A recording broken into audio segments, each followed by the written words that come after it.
बिस्मिल्लाहिर्रहमानिर्रहीम। नाज़रीन सामीन अस्सलाम वालेकुम। मैं डॉक्टर मंजूर हुसैन मलिक आई स्पेशलिस्ट अल-शिफाई अस्पताल बावलपुर से बोल रहा हूँ। मैं आज आपको एक कॉमन मसला, कॉमन प्रॉब्लम, जिसके लिए मुझे बहुत सारे दोस्तों के, लड़कों के, बच्चों और बच्चों के फ़ोन भी आ रहे हैं, व्हाट्सएप पे भी रब्ता कर रहे हैं, वो ये है कि आँख का भेंगापन, सिक्वेंट जिसे हम कहते हैं, या इसे हम दूसरा जो इसका है वो ये है कि दो तरह का सिक्वेंट जो होता है, आँख या तो अंदर की तरफ जाती है या आँख बाहर की तरफ घूम जाती है। तो ये जो मुझे जिन लोगों ने रब्ता किया है, इनमें से ज़्यादातर जवान बच्चे थे, 18 से 22-24 साल, 26 साल के उम्र के, और इससे बड़े भी थे। उन्होंने रब्ता किया तो ये ज़्यादातर आँख इनकी बाहर की तरफ फिरी हुई थी। जिस तरह के आप पिक्चर में देख सकते हैं कि आँख देखें, ये बाहर की तरफ फिरी हुई है, सीधी बराबर नहीं देखती, आँख बाहर की तरफ फिरी हुई है। और ये भी ये आँख बाहर की तरफ फिरी हुई है, और बच्चे में भी आँख ये बाहर की तरफ फिरी है। इसको हम एक्सोडेविएशन कहते हैं, या एक्सोट्रोपिया कहते हैं, या आउटवर्ड डेविएशन आप कह सकते हैं, सिंपल लैंग्वेज में, सिंपल ज़ुबान में। तो ये एक आँख यूजुअली सीधी होती है और एक आँख जो है ना वो बाहर की तरफ फिर जाती है, या बाज़ औक़ात इनकी एक आँख सीधी हो जाती है और दूसरी अल्टरनेटिवली फिर जाती है। यानी कभी वो दायां आँख फिर जाती है, कभी बायां आँख फिर जाती है। कुछ लोगों की सिर्फ एक ही आँख फिर जाती है, दाईं या बाईं, और वो फिर टेढ़ी रहती है, देखने में बुरा लगता है, एक उनके लिए एक स्टिग्मा है, ऐब बन जाता है। तो ये काफ़ी सारे लोगों ने मुझे फ़ोन भी किए हैं, रब्ता भी किए हैं और तस्वीरें भी भेजी हैं। तो उनके लिए हिदायत, कुछ कॉमन किस्म की हिदायत हैं, वो मैं आपको इस पर बता देता हूँ, ताकि वो लोग रब्ता करने की बजाय ख़ुद भी वीडियो देख लें, इसको अंडरस्टैंड कर लें। तो उसमें ये होता है कि आम तौर पर इसमें जो करने की चीज़ें वो ये हैं, एक तो ये नज़र चेक करानी चाहिए। अगर कोई उनको ऐनक का नंबर लगता है तो वो लगा के देखें कि उससे आँख सीधी होती है कि नहीं होती। लेकिन ये आम तौर पर थोड़ी डेविएशन अगर है तो उसमें चांस होता है कि ऐनक लगाने से उनकी आँख का टेढ़ापन ठीक हो जाए। तो एक तो ये करना चाहिए। दूसरी बात यह है कि जब भी आप मुझे रब्ता कर रहे हैं या मशवरा करना चाहते हैं, तो आप अपने डॉक्टर को दिखाकर उसकी नज़र ज़रूर असेस करवाएं कि दोनों आँखों की नज़र कैसी है। तो जो आँख फिर रही है, अगर उसकी नज़र अच्छी है तो उसका ऑपरेशन का भी रिज़ल्ट अच्छा मिलेगा और वो कायम रहेगा, वो जो ट्रीटमेंट है ऑपरेशन के बाद भी। अगर उसकी नज़र कम है और ऐनक से भी इम्प्रूव नहीं हो रही, तो फिर उसमें चांस होता है कि आँख ऑपरेशन के बाद दोबारा फिर जाए।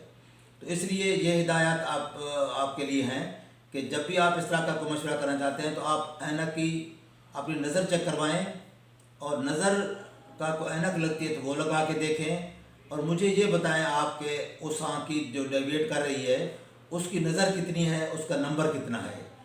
तो अगर तो नंबर ख़ास नहीं है और आँख का टेढ़ापन भी ज़्यादा है, जिस तरह इस केस में है, तो इस सूरत में तो हमें आँख का ऑपरेशन ही करना पड़ेगा। उसका ही हल होगा कि ऑपरेशन करके आँख सीधी हो जाए। लेकिन शर्त यह है कि अगर दोनों आँखों में नज़र अच्छी है और जो आँख डेविएट कर रही है उसमें भी नज़र अच्छी है, तो ऑपरेशन के बाद ये रिज़ल्ट हमारा कायम रहेगा और आँख सीधी रहेगी। और अगर जो डेविएटेड आँखें, जो फिर गई आँख, उसमें नज़र कम है, तो फिर हमें ये डर होता है, रिस्क होता है कि आप ऑपरेशन करें और हो सकता है 6 महीने बाद, साल बाद ये आँख दोबारा फिर जाए। तो ये चीज़ है। और दूसरी बात यह है कि आँख के ऊपर अगर कोई सफ़ेद फोला है, सफ़ेदी है, ओपेसिटी है, कार्नियल ओपेसिटी है, या कोई मोतिया है उस आँख के अंदर, तो उसका पहले इलाज मोतिया का करना चाहिए। मोतिया को रिमूव करेंगे, उसकी नज़र को बहाल करेंगे, फिर उसका अगर ऑपरेशन करेंगे तो कामयाब होगा।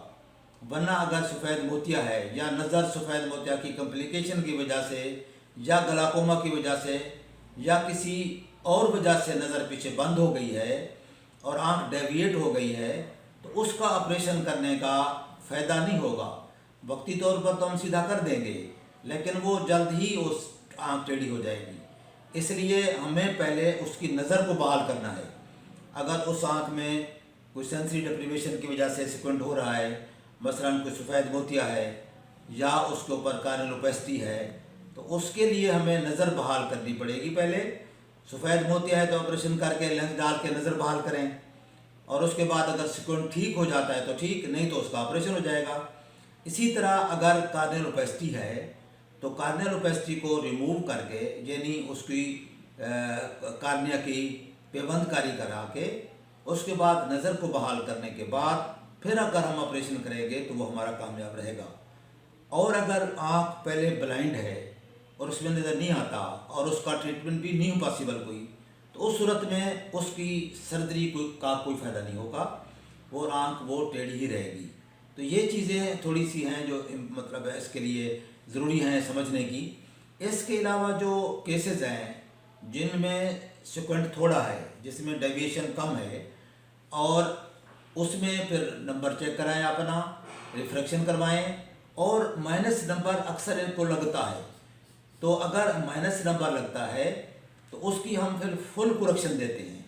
आमतौर पर हम नंबर माइनस वालों को कम देते हैं, लेकिन इन केसेस में अगर आँख बाहर की तरफ फिर रही है तो उनको फिर हम ग्लासेस का नंबर फुल करेक्शन देते हैं। और अगर किसी की आँख फिर रही है बाहर की तरफ और नंबर इसका ख़ास नहीं लग रहा, तो उसको भी हम हल्का सा माइनस नंबर देते हैं, ताकि आँख वो कि स्ट्रेस पड़ता रहे और आँख वर्जिश करती रहे हर वक्त।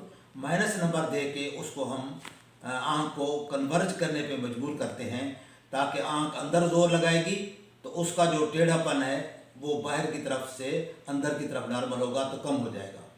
तो उनके लिए हम ये एडवाइस करते हैं कोई नंबर चेक कराएं ऐनक का, जिनका थोड़ा है और दाग हो रही है, उनको चाहिए कि नंबर चेक कराएं। अगर माइनस नंबर लगता है तो उसकी फुल करेक्शन ऐनक लगाएं। अगर ऐनक नहीं भी बन रही, वो इमेट्रोप है, नॉर्मल है, तो हल्का सा माइनस नंबर हम उनको एडवाइस करते हैं, ताकि उसके साथ उनकी हो सकता है करेक्शन हो जाए और वो टेढ़ापन ख़त्म हो जाए, कम हो जाए। इसके अलावा जो इब्तदाई केसेस हैं जिनमें डेविएशन थोड़ी है, एक्सो डेविएशन, उनके लिए हम वर्जिश भी बताते हैं। मसलन वो भी वर्जिश इसलिए है कि वो आँख अंदर की तरफ देखने पर जोर लगाए, तो उसके लिए हम ये पेंसिल टेस्ट कहते हैं या पेंसिल एक्सरसाइज जिसको कह सकते हैं। तो हम पेंसिल को इस तरह दूर ले जाते हैं और दूर से फिर इसको अंदर की तरफ पेंसिल टिप पे फोकस करते हैं दोनों आँखों को, और उसको करीब ले आते हैं। करीब लाते लाते लाते लाते जब इसकी टिप डबल हो जाए, डबल होने लगे, तो इसको कोशिश करके फोकस करें, दोनों आँखों से टिप को देखते रहें। 1-2 सेकंड 5 सेकंड के लिए उसको फोकस करें। उसके बाद जब थक जाएं और ये 2 होने लगे तो फिर इसको वापस ले जाएं, वापस ले जाकर फिर इसको टिप को फोकस करें, साथ लेते आएँ, करीब ले आएँ, जितना करीब कर सकें ले आएँ। जब ये डबल होने लगे वहाँ इसको सिंगल के तौर पर आंखों का जोर लगाकर कोशिश करके इसको सिंगल इमेज के तौर पर देखते रहें। इसको फिर इसी तरह 3 से 5 सेकंड करें, ज़्यादा वक्त कोशिश करें कि इसको सिंगल के तौर पर देखते रहें। जब थक जाएं तो फिर इसको वापस ले जाएं, फिर इस तरह इसको वापस ले आएँ और इसको सिंगल के तौर पर थोड़ा सा टाइम बढ़ाएं, ज़्यादा देर इसको फोकस करके देखने की कोशिश करें।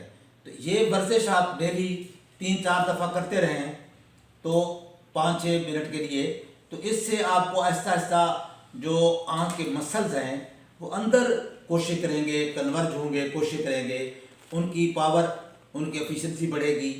तो जो एक्सो डेविएशन जो आँख बाहर की तरफ जा रही थी वो कम हो जाएगी। ये वर्जिश करें।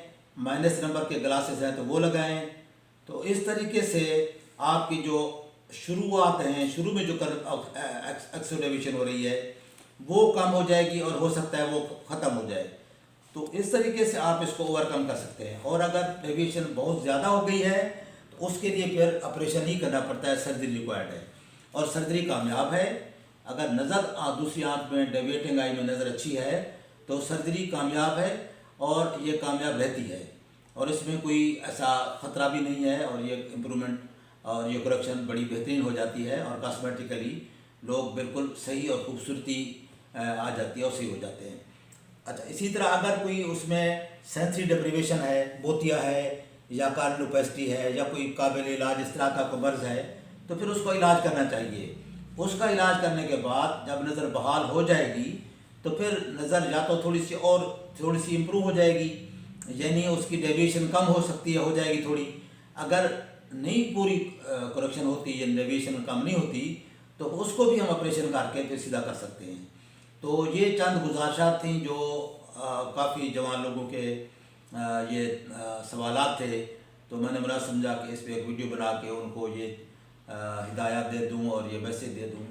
तो उम्मीद है कि आप ये चीज़ हिदायत आपको पसंद आई होंगी और मैं उम्मीद करता हूं कि आप ये दूसरे लोगों से भी शेयर करेंगे, दोस्तों से शेयर करेंगे, ताकि जिनका ये मसला हो तो उनको वो इस वीडियो से फ़ायदा उठा सकें।